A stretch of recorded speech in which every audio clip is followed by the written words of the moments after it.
Welcome back to this tutorial series on working with the True32 Project Tracker Airtable template. In this video tutorial, we'll take a closer look at the sales pipeline in the Project Tracker Airtable base. This is an awesome app, but it takes some practice to master it, so I recommend you schedule some one-on-one time to learn the basics. Then we can move on to more advanced topics. Several sessions is better than a baptism by fire multi-hour session. Marketing and sales seem to fall into the same bucket as this app in that most cabinet makers need some one-on-one time for that as well. You can schedule one-on-one time at my website www.bobobuckley.com. Remember, you are making a custom app. How cool is that? And you can customize it in any way you see fit.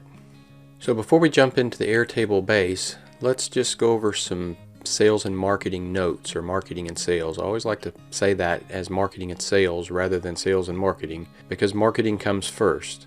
This is a framework I've become aware of recently. I read a book called The Joshua Principle, but the RSVP Framework is based off of relationship, strategy, value, and process. And when you look at those individually, you see there that relationship is the intelligence, integrity, and influence of you, the salesperson. Strategy is your competitive differentiation from your competitors, and your value is your unique and compelling offering to your customer, and the process is aligning with the customer. Tony Hughes has built this RSB sales framework, and other than Donald Miller's story brand framework, I'm not aware of any other frameworks that are better suited for custom cabinet makers and manufacturers. On relationship, this is typically not as big an issue on the residential and remodel side of the business. We're almost always talking to the right person, either the builder or the homeowner. But on the commercial side, or on residential when you're dealing with large production builders, you might be talking to the wrong person. A lot of times the job superintendents, they're empowered to say no, but they're not empowered to say yes. So you need to reach above there. You need to get to the right person. Aim for the right person, the decision maker, the person that can say yes. On strategy, and strategy being defined as engineering an outcome, do you start with the customer's problem or with your solution? Are you moving into the how before you even know the why? On value, do you know how you can uniquely create value to the customer with what you offer? Is your offer compelling? On the process, I'm not talking about selections like the customer picking the colors or the finish or the surface hardware for their project. I'm talking about them selecting you. What is their criteria for choosing you over some other company? And that's a really important distinction. The ultimate outcome of every sales opportunity is the customer buys from you, the customer buys from someone else, and the customer does nothing. In the first case, you win. In the second case, you lose. On the third option, these are the customers that typically ghost you. They're the guys that don't return your calls or don't reply to your emails. Tony Hughes says often and frequently, failure to properly qualify a sales opportunity is malpractice. Your time and resources are precious. Invest where there is the highest probability of profitable business. After reading this, I have to assume that Tony is fairly familiar with the theory of constraints process. We can really improve our odds for qualifying a sales opportunity by using the ballpark estimate we discussed in earlier tutorials. Tony Hughes also said you cannot sell to someone who is unable to buy. Unless someone has a problem and the necessary money and the authority to commit, they are not a prospective customer. Your time is a precious finite resource. Do not waste it. Again, I think Tony Hughes really gets the theory of constraints, finding the weakest link and exploiting the weakest link, and not wasting our precious time. From our perspective, this pre-qualifying process is by far better than wasting your precious time quoting projects for people who were never even a suspect, much less a prospect, people who cannot afford your product. This lists the buyer expectations. They expect you to know them. They expect you to personalize their experience, especially the younger millennial group of people, and they expect you to anticipate their needs. Do your research. Know the company or building owner. Know the company's employees or the building owner's principals. Know the company's strengths and weaknesses. Know who your competitors are. Know their alternatives. In relation to number 2, do the work required to make the customer not feel like a number or a quota. In relation to number 3, the vast majority of your customers have never built or remodeled a house or replaced a kitchen before. Assume they know nothing and become their advocate, looking out for their best interest. Help them remove the opportunity for mistake from the process. Set them up for success. With all that in mind, let's jump into the World Domination Cabinetry Project Tracker Airtable base and look at the sales pipeline and the next step.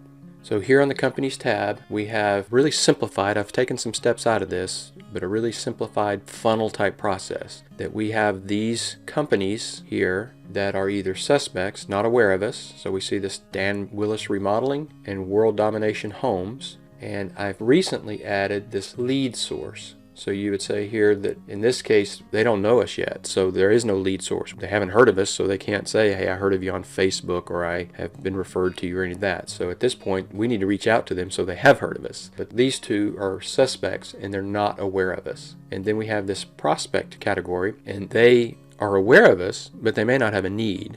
And that's our next step, is determine if they have a need. So Hilton Wickham Homes. Now in the case of a builder like this, or Lord Vader Homes, these are builders, so they obviously have a need, but they may not have an immediate need, or we may have to persuade them to use us instead of someone else. But obviously they buy cabinets. When you're talking to individuals, you don't know if they even need cabinets, so you got to pre-qualify that. Kick them out if they don't. You don't want to waste any time with them if they're never going to need cabinets from you. And then this next step, these are people that have been qualified. They do have a need of cabinetry, and we're wanting to work them from here to here. We want to keep moving these people from this left position to the right position. And this is a good visual to keep us focused on that process of moving them here. Looking at this daily, making this your sales dashboard. And this view is called Next Step. So we have these companies here that we're trying to push through this process, and they're at a step, and we want to know what the next step, what should we do next? So this tab, Company's Next Step, is identifying what we need to do next.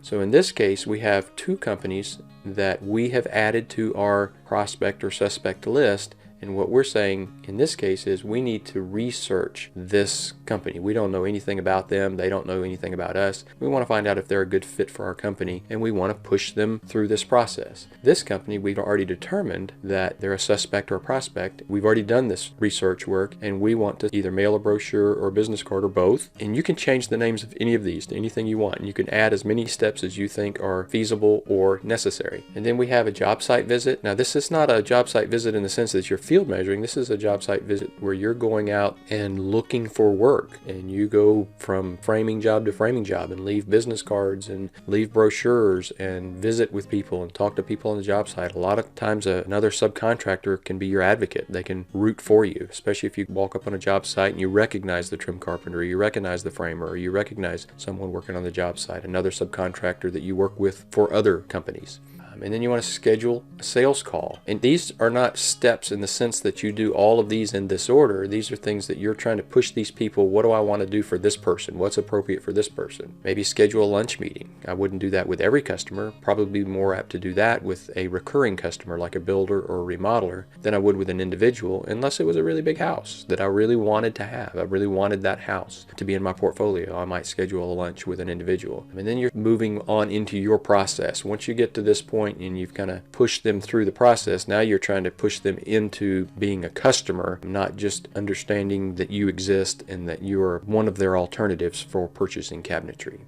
So what should you be doing? Build your email list. Google Contacts using labels is sufficient, and I will be glad to help anyone with that process. I've been doing it for years. I could today bring up my Google email list and very quickly show you every customer I ever worked for. But I always had contact information for everyone I ever worked for, and I could readily get to it using the labels in Google. Those labels allow you to label them for multiple things. So I might have a remodeler labeled as a remodeler, but I also might have him labeled as building industry. So when I want to send an email to everyone in the building industry, he's included, as well as a commercial contractor or whatever. So you can separate them in as many ways as you want with labels. Labels are a really effective way in Google to be able to do an email. And you can certainly do all this in something like MailChimp or any of those programs like that, HubSpot, any of the companies that offer email marketing, but I like to use Gmail and make it look like a personal email to that person. But you should be able to touch base with all of your past customers in a matter of minutes by keeping a really good email list.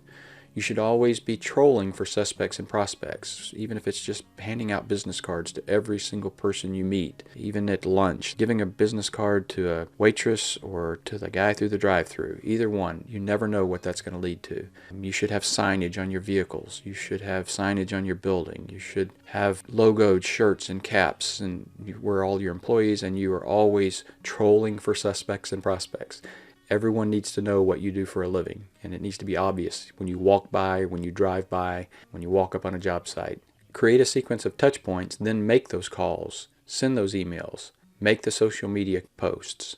Make it a point to shoot for the decision maker. You need a strategy for getting the ear of the decision maker, not wasting time with people whose only answer can be no. You need to work this sales funnel. Work these customers through this sales process. Work it hard. Work at moving people from not knowing you exist to being a customer. I'm here to help you with that if you need it. That's it for this tutorial on the sales pipeline in the Project Tracker Airtable base. Next, we'll take a closer look at the production status. Thanks for watching.